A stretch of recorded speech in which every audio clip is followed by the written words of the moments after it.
내 인생의 위기와 기회는 어떻게 읽을까? 우리는 살면서 무너질 듯한 순간과 갑자기 펼쳐지는 기회를 반복하며 살아갑니다. 그때마다 묻죠. 왜 지금 이런 일이 나에게 생겼을까? 혹은 이건 정말 우연일까? 그 질문의 답을 알고 싶다면 지금부터 제가 전할 이야기에 귀를 기울여 주세요. 사주는 그저 미래를 예측하는 점술이 아닙니다. 그 안에는 내 삶의 굴곡, 즉 위기와 기회의 흐름이 정밀하게 그려져 있습니다. 이 시리즈는 사주 명리학을 통해 우리가 어떻게 인생의 고비를 읽고 기회를 잡을 수 있는지에 대한 길을 찾는 여정입니다. 오늘 당신의 인생이 달라질 수 있습니다. 위기. 왜 지금 나에게 오는가?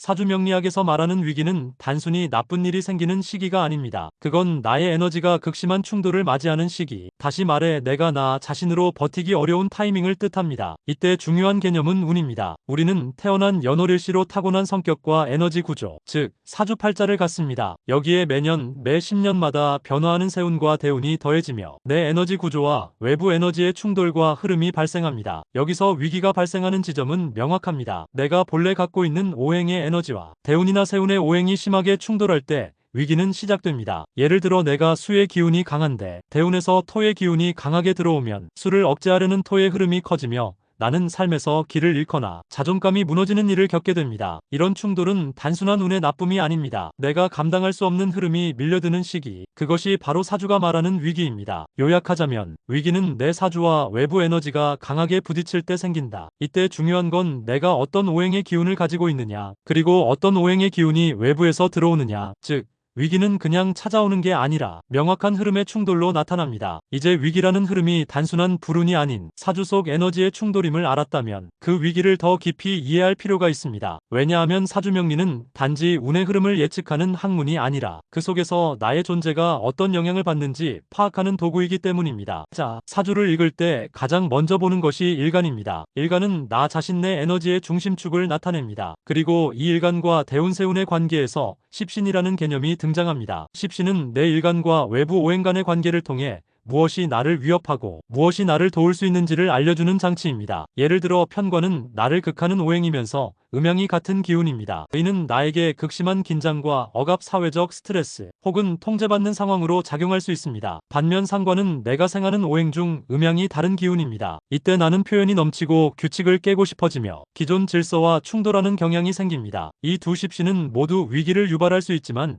방식이 다릅니다. 하나는 외부에서 나를 누르는 에너지, 다른 하나는 내 안에서 솟구쳐 나오는 반항심입니다. 즉 위기는 단지 운이 나쁘다는 식으로 해석되는 것이 아니라 십신을 통해 어떤 방식으로 나에게 영향을 미치는지를 구체적으로 분석할 수 있어야 합니다. 그리고 이 분석은 내가 위기에 어떻게 반응해야 하는지를 결정짓는 중요한 힌트가 됩니다. 정리하자면 위기는 일간을 중심으로 외부 에너지와의 십신 구조에서 읽을 수 있다. 어떤 십신이 강하게 작용하느냐에 따라 위기의 형태가 달라진다. 나를 억누르거나 내가 질서를 거스르려 하거나 모두 사주 속에 명확히 드러난다. 이해하셨나요? 위기는 우연이 아닙니다. 당신의 사주 속 정교하게 설계된 시간표 위에서 반드시 나타나는 흐름일 뿐입니다. 기회는 언제 어디서 피어나는가? 우리는 흔히 기회를 우연한 행운으로 생각합니다. 하지만 사주 명리학은 말합니다. 기회도 위기처럼 예고된 흐름 속에 숨어 있다고. 사주에서 기회는 단순히 좋은 일이 생기는 시기를 의미하지 않습니다. 그보다 더 근본적으로 내 안의 잠재력이 외부 에너지와 맞물려 폭발하는 순간 그것이 바로 기회의 시점입니다. 여기서 다시 일간이 중심입니다. 일간이 자신과 조화를 이루는 오행을 만날 때 우리는 내면의 힘을 자연스럽게 발휘할 수 있게 됩니다. 그 조화는 대개 다음 두 가지 흐름으로 나타납니다. 첫째, 식상의 흐름입니다.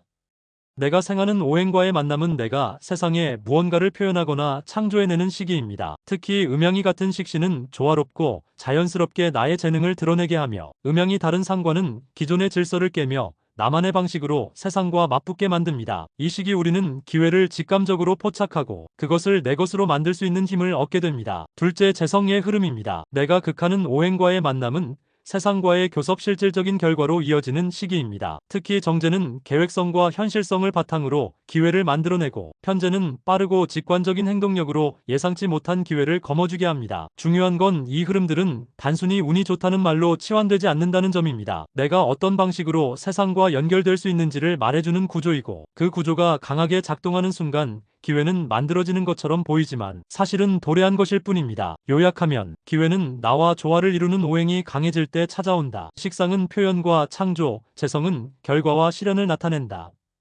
이들은 모두 내 사주 속에서 기회의 문을 여는 열쇠가 된다. 기회는 운이 아니라 흐름입니다. 그리고 그 흐름은 이미 당신의 사주에 쓰여 있습니다. 사주에서 기회는 단순한 행운이 아닌 내 에너지 구조와 외부 흐름이 가장 조화롭게 만나는 타이밍입니다. 이 흐름은 단순히 식상과 재성만으로 읽을 수 있는 게 아닙니다. 기회는 오히려 위기의 한복판에서 피어나기도 합니다. 사주 명리에서 말하는 기회는 결국 내가 외부 세계와 얼마나 건강하게 교류할 수 있느냐의 문제입니다. 그리고 그 교류는 오직 관성과 인성을 통해 더 깊이 파악됩니다. 관성은 나를 극하는 오행으로 원래는 나에게 압박을 주는 구조입니다. 하지만 그 압박을 내가 받아들여 성장의 디딤돌로 삼는다면 그 순간 관성은 기회를 형성하는 권위, 책임, 사회적 지위를 의미하는 에너지로 전환됩니다. 정관은 정해진 질서 속에서의 안정적 성공, 편관은 도전과 경쟁 속에서의 돌파구를 의미하게 되죠. 인성은 나를 생하는 오행입니다. 이는 외부로부터의 지원, 배움, 자원 보호의 에너지입니다. 특히 정의는 시스템적인 보호와 지혜를, 편의는 직관적인 통찰과 본능적인 위기 회복력을 상징합니다. 이처럼 기회는 식상으로 표현하고,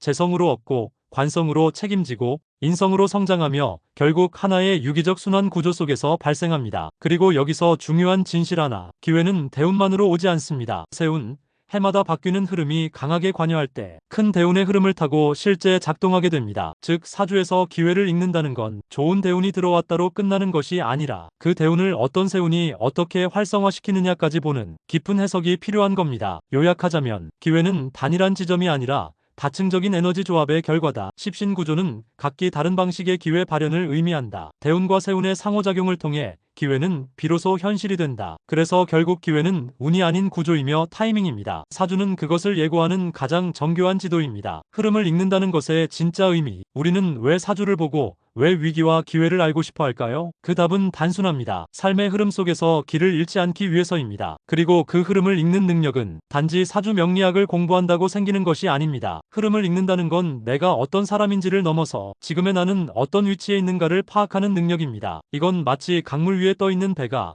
자신이 어디로 흘러가는지를 느끼고 어느 방향으로 노를 젓느냐를 결정하는 감각과도 같습니다. 사주명리는 정확한 시간의 학문입니다. 내가 태어난 시점의 하늘이 어떤 구성을 이루었는지, 그 구조가 이후 어떤 외부의 시간과 충돌하거나 조화를 이루는지를 보는 것입니다. 이걸 우리는 운의 흐름이라 부르죠. 그런데 단순히 흐름을 읽는다고 끝이 아닙니다. 흐름을 해석하고 그것을 내 삶에 적용하는 것이 진짜 핵심입니다. 예를 들어 내가 지금 대운의 흐름에서 식신이 강하게 들어왔다고 해서 모든 표현이 기회로 연결되는 건 아닙니다. 그 흐름 속에서 나의 일간이 그것을 감당할 수 있는 구조인지, 세운이 그것을 돕는지 방해하는지, 원국의 오행 밸런스가 깨지지는 않는지까지 읽어내야 진짜 흐름을 보는 것이죠. 흐름을 읽는다는 건 내가 지금 어떤 파도 위에 떠 있는가를 아는 것이고 그 파도가 거셀수록 어떻게 균형을 잡아야 하는지를 스스로에게 묻는 행위입니다. 요약하자면 사주는 단지 정보를 주는 것이 아니라 삶을 읽는 방식을 알려준다. 흐름을 읽는다는 건 에너지의 조합과 타이밍을 보는 능력이다. 이 능력은 나를 객관화할 때 비로소 생긴다. 결국 흐름을 읽는다는 것은